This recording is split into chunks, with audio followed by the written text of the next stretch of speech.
Hello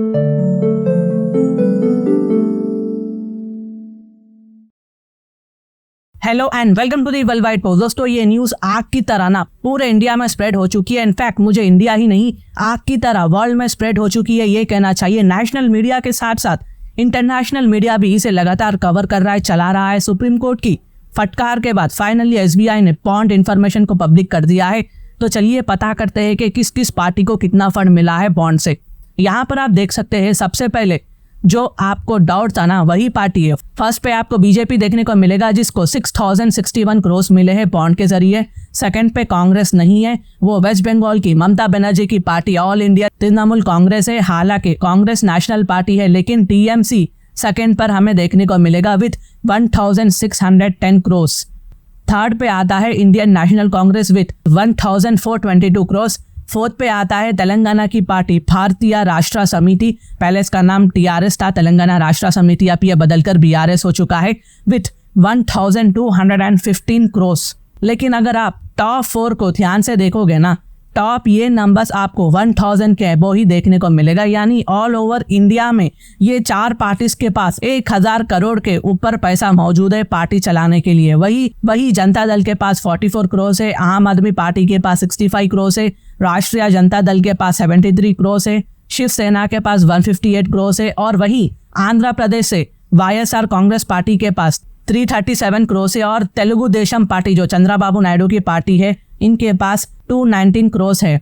overall अगर ये data बाहर नहीं निकल आता ना, तो हमको ये आइडिया भी नहीं लगता कि किसको कितना पैसा मिला है। हालांकि डिटेल्स और भी आना बाकी है, और सुप्रीम कोर्ट ने ना एसबीआई की इस डेटा के बाद थोड़ी देर पहले ही फटकार लगाई है कि एसबीआई ने जो डेटा दिया है वो प्रॉपर डेटा नहीं है, इनकम्प्लीट डेटा है।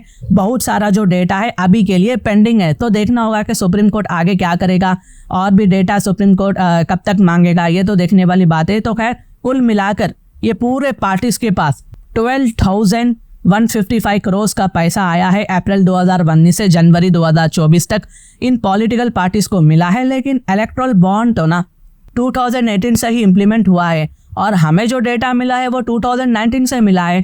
तो का डेटा कहाँ है?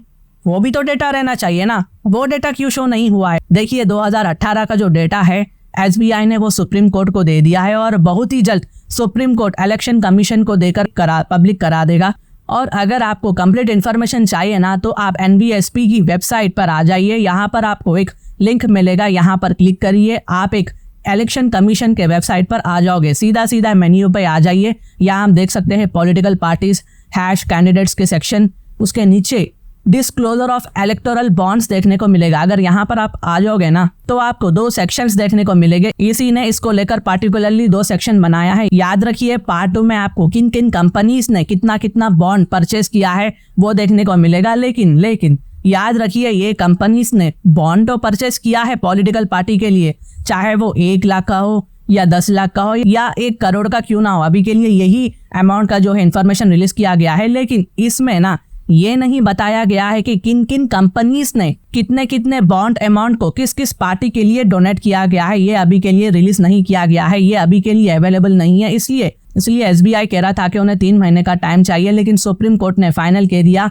आप कुछ भी करिए, क्या भी करिए, हमें डेटा दीजिए 15 मार्च 2024 के दिन, ताकि हम जनता को बता सके। और पार्ट 1 में आपको पॉलिटिकल पार्टीज के नाम देखने को मिलेंगे कि किस किस पार्टी के पास कितना कितना पैसा है, कौन नंबर 1 पे है, कौन नंबर 2 में है। ये कैलकुलेट करे बात आ जाएगा, जो मैंने आपको पहले ही वीडियो में कह दिया है। एग्जाम्पल दोस्तों, एक बिजनेसमैन आता है एसबीआई बैंक में और आकर एक बॉन्ड सबमिट करता है, और जितना भी पैसा उसे डोनेट करना है ना वो कर देगा। लेकिन ये जो डेटा है ना एसबीआई के पास मौजूद था, पब्लिक के लिए अवेलेबल नहीं था। और वेरियस पॉलिटिकल पार्टीज, जो छोटी छोटी पार्टीज है ना, इस इशू को लेकर बहुत ही ज्यादा नर्वस थी, परेशान थी। वैसे भी उनके लिए होना भी चाहिए। तो फिर क्या होता है कि ये 2 ग्रुप्स, जिसमें 2 एनजीओस और एक पॉलिटिकल पार्टी जिसका नाम है कम्युनिस्ट पार्टी ऑफ इंडिया, ये सब लोग चले गए सुप्रीम कोर्ट, और जाकर सुप्रीम कोर्ट में एक पिटीशन डाला कि यू ऑनर, हमारे पास प्रॉपर डिटेल नहीं है कि कितने कितने कंपनीज ने कितना कितना पैसा दिया है इलेक्टोरल बॉन्ड के रूप में किन किन पॉलिटिकल पार्टीज को। ये इन्फॉर्मेशन पब्लिकली अवेलेबल नहीं है, आप हमारी मदद करिए ताकि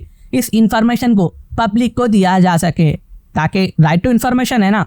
तो सुप्रीम कोर्ट को भी इनकी बात सही दिखी, जिसके चलते कार्रवाई यहाँ पर शुरू हो चुकी थी, जो आज हमें मालूम हुआ है। और दोस्तों, हमारे यहाँ ना जो इलेक्शंस होते हैं वो वर्ल्ड का बहुत ही ज़्यादा एक्सपेंसिव इलेक्शन होता है। हम बिलियंस ऑफ डॉलर्स में इन इलेक्शन पर खर्च करते हैं और हमारी जो डेमोक्रेसी है वर्ल्ड की लार्जेस्ट डेमोक्रेसी है। लेकिन दोस्तों इससे ना कहीं हमें यह समझना चाहिए कि आम पॉलिटिकल पार्टी को बहुत ही ज़्यादा परेशानी होगी। मान लो कि एक छोटी पॉलिटिकल पार्टी है, इलेक्शन लड़ना चाहती है, पीपल ऑफ इंडिया को सर्व करना चाहती है, भले ही वो कुछ भी कर ले, इनफैक्ट अपना पूरा जी जान लगा ले, कुछ वोट हासिल भी कर ले, रकम भी थोड़ी बहुत लगा दे, लेकिन क्या ये मेजर पॉलिटिकल पार्टी के खिलाफ लड़ पाएगी, टिक पाएगी? ये एक डिसएडवांटेज होगा पैसों के बेस पे। अगेन देखो, मैं ये नहीं कह रहा हूँ कि इलेक्शन में पैसा नहीं लगता है, एक्सपेंडिचर होता है, पैसा लगता है, लेकिन अगेन यहाँ पीपल ऑफ इंडिया का सवाल है, पीपल ऑफ इंडिया को सर्व करने की बात हो रही है। सेवा करना अलग चीज़ है, हम यहाँ पर पैसे लगाकर आना अलग चीज़ है। आप लोग समझ सकते हो कि मैं क्या कहना चाहूँगा।